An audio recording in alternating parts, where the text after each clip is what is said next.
जय हिंद साथियों, जितना आप अधिक से अधिक लाइक करेंगे, कमेंट करेंगे, शेयर करेंगे, उतनी आंदोलन में भी मजबूती आएगी, हमारे आत्मबल में भी मजबूती आएगी, शासन प्रशासन तक हमारी आवाज पहुंचने की रास्ता आसान होगा। क्योंकि आज सोशल मीडिया का जमाना है। इसलिए साथियों, जो भी हमारी बात से सहमत हो, लाइक कमेंट शेयर अपनी राय अवश्य पेश किया करें। एक लड़ाई चल रही है रोनिजा पर, लगभग 2 महीने से ऊपर हो गए आज, यमुना एक्सप्रेसवे के आवासीय प्लाट की। जबकि हमने ये कई बार बता दिया कि ग्रेटर नोएडा अथॉरिटी ने अपने तीनों गांवों को दे दिया, गिरधरपुर, मुर्शदपुर, चूहड़पुर। यमुना एक्सप्रेसवे औद्योगिक विकास प्राधिकरण देने के लिए आनाकानी कर रहा है। हमसे कुछ जनप्रतिनिधियों ने भी कहा कि जी यमुना एक्सप्रेसवे का प्लॉट नहीं मिलेगा। हमने कहा जी क्यों नहीं मिलेगा, जब उसकी लिस्ट चस्पा कर दी गई थी स्कूलों में 2011 में, ग्रेटर नोएडा अथॉरिटी ने दे दिया, तो हमें क्यों नहीं मिलेगा। जितना भी प्रेशर होता है वो साथियों नेतृत्व पे होता है। मेरे साथियों ने भी कहा, संगठन के साथियों ने, कि जी इस मांग को छोड़ दो आप।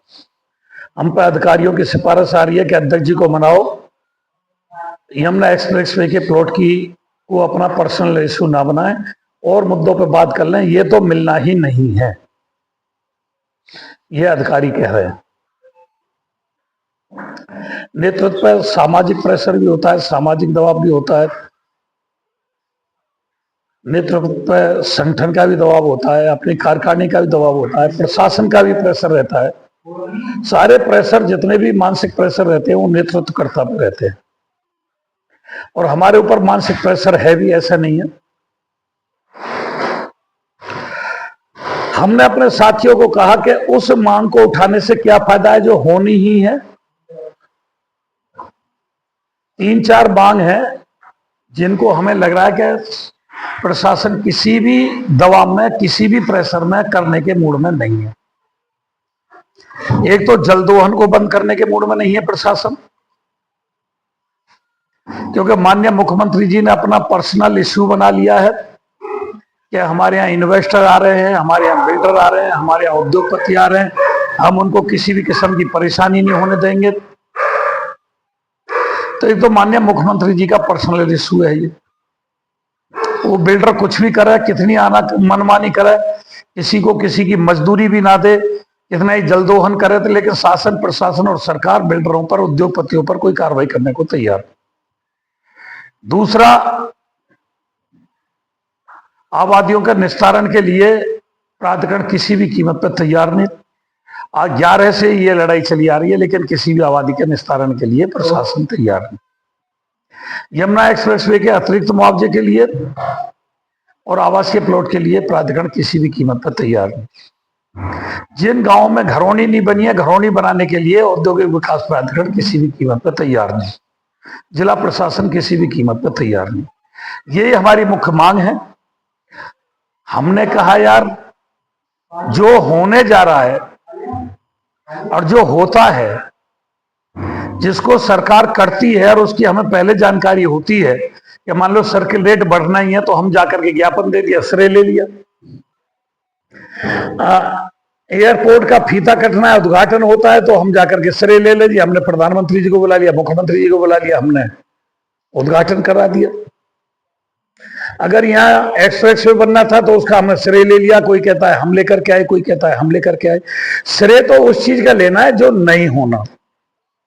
और कोई भी योद्धा अखाड़े में उतरने से पहले हार जीत की चिंता करेगा तो वो कोई भी लड़ाई नहीं लड़ सकता, कोई भी योद्धा हो। हार जीत की चिंता तो करनी नहीं चाहिए, हार होगी या जीत होगी। जब कृष्ण जी को भी रण छोड़ कहलाना पड़ा, मथुरा नगरी छोड़ करके दूर देश में जाकर के द्वारकापुरी बसानी पड़ी, कृष्ण जी को भी युद्ध हारने पड़े, जरासंध के सामने हारना पड़ा कई बार, कई बार जरासंध को कृष्ण जी से हारना पड़ा और फिर बार बार आकर के वो चढ़ाई करते थे। तो भगवान राम को भी कई युद्ध हारने पड़े, नागपाश में बंधना पड़ा, लक्ष्मण शक्ति हुई, रावण चुरा करके ले गया, खुद उनकी अपनी नारी की सुरक्षा नहीं हो पाई, नारी का अपहरण हो गया। तो अगर इस चीज की चिंता करोगे तो आप जीवन में कुछ नहीं कर पाओगे। मैंने अपने साथियों से कहा, जब किसी युद्ध के मैदान में उतरोगे तो हार होगी या जीत होगी। लड़ाई हार जीत की चिंता से नहीं होती, लड़ाई होती है आत्मबल से। हमारा आत्मबल मजबूत है, हम मजबूत आत्मबल से बैठे हुए हैं। अगर आंदोलन से भी सरकार नहीं मानेगी तो क्रमिक अनशन करेंगे, और क्रमिक अनशन से भी नहीं मानेगी तो भूख हड़ताल करेंगे। लेकिन किसानों के अधिकारों का हनन नहीं होने देंगे, जो वाजिब अधिकार है उनको नहीं मरने देंगे। आबादियों का निस्तारण, यमुना एक्सप्रेसवे का अतिरिक्त मुआवजा, यमुना एक्सप्रेसवे का आवासीय प्लॉट, नई आबादियों का अधिग्रहण ना हो, किसी भी आबादी पे जो गांव के क्षेत्र के पुश्तैनी किसान हैं उन पे धारा 10 ना चले, क्षेत्र में घरौनी बने, किसानों के अधिकारों का हनन ना किया जाए, यह हमारी लड़ाई है। तो साथियों, अगर हमारी लड़ाई आपकी समझ में आ रही है, हम हार जीत की चिंता करके नहीं बैठे हैं। हार हो या जीत हो, ये तो हार या जीत होती है जब कोई आंदोलन होता है। कितने आंदोलन आज तक कुछ नहीं करा पाए। हर संगठन ने यह कहा कि किसान आयोग का गठन हो, किसान आयोग का गठन हो। हमने तो जब से शुभ सवारी है, जब से किसान आयोग का गठन किया, हर संगठन मांग करते चले आ रहे हैं, आज तक किसान आयोग का गठन नहीं हुआ।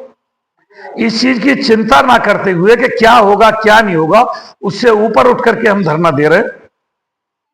उम्मीद है परमपिता परमात्मा हमारी मदद करेगा। सत्याग्रह कर रहे हैं, सत्य का आग्रह कर रहे हैं, और सत्याग्रह जब जो करता है तो उसकी जीत निश्चित है। हम भी यह उम्मीद करके बैठे कि हमारी जीत निश्चित है, हमें हमारे अधिकार मिलेंगे, क्षेत्रवासियों को क्षेत्रवासियों के अधिकार मिलेंगे। इसकी चिंता से ऊपर करके हम आंदोलन कर रहे हैं। अगर हमारी बात समझ में आए तो लाइक, कमेंट और शेयर अवश्य करें। धन्यवाद। जय हिंद, जय भारत, जय भारत लोक शक्ति।